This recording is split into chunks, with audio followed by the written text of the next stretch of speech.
The 2020 election was always going to be historic because of the candidates and because of the coronavirus.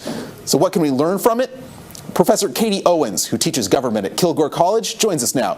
Professor Owens, good to see you again. Good morning. Thank you for having me.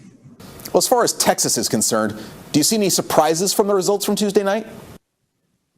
No, I saw some estimates that voter turnout in Texas would be about 12 million voters. We actually saw a little over 11 million, so slightly lower than estimated. However, that is still over 2 million voters that did not vote in 2016. So there was an increase from 2016 voter turnout. Overall, it was up about 6%. So from 60% to 66%, which is pretty decent for Texas. That's the highest voter turnout that we've seen in the state since 1992. And that's kind of looked at as the high water mark. There was 73% voter turnout in that year. Of course, for younger viewers, that was the year that George H.W. Bush was running for re-election. And of course, Ross Perot out of Dallas was running as the third party candidate. So we saw pretty high voter turnout here that year. A lot of times, people talk about high turnout as something that'll favor Democrats and lower turnout favoring Republicans. But that doesn't appear to be the case here.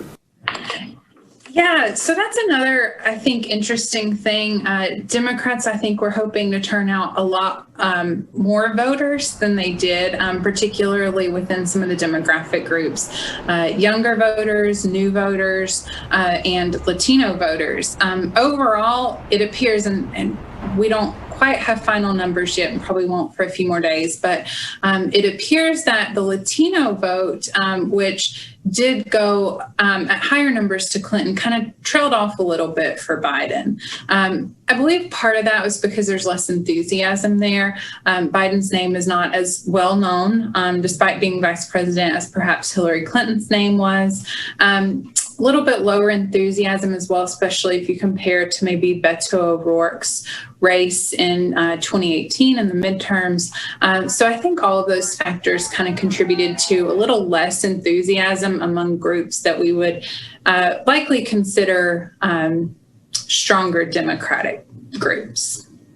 Anything you saw from this election that can help us figure out what might happen in 2022 when the governor and attorney general and others are up for grabs?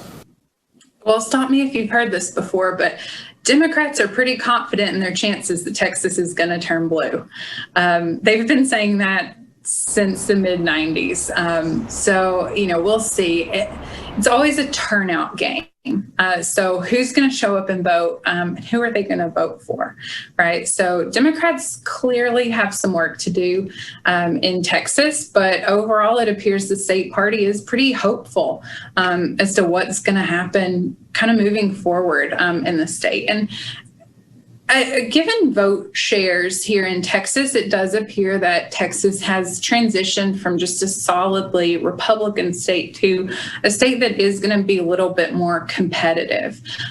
So I wouldn't be surprised if in 2022 and particularly 2024, next presidential race, if you see a lot more quality Democratic challengers and more spending from the Democratic Party and nominees at the national level spending a lot more time in Texas trying to win that Democratic vote.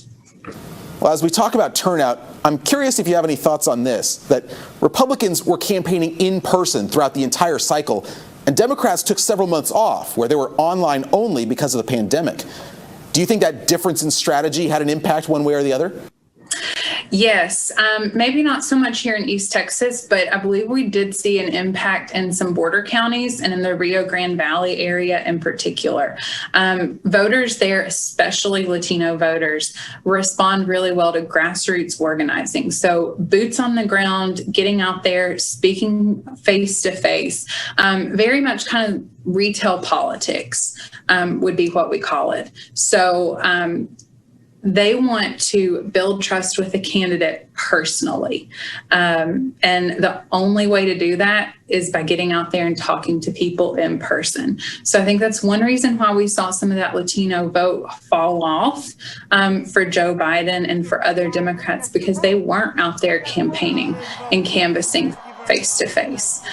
So, as COVID kind of tails off, hopefully, before the 2022 elections, some of that canvassing and in-person campaigning can pick back up again for Democrats, because I think that's really the only way they're going to start to build trust with the Latino community. Professor Owens, thanks again for your time this morning. We appreciate it. Thank you for having me. Have a good one.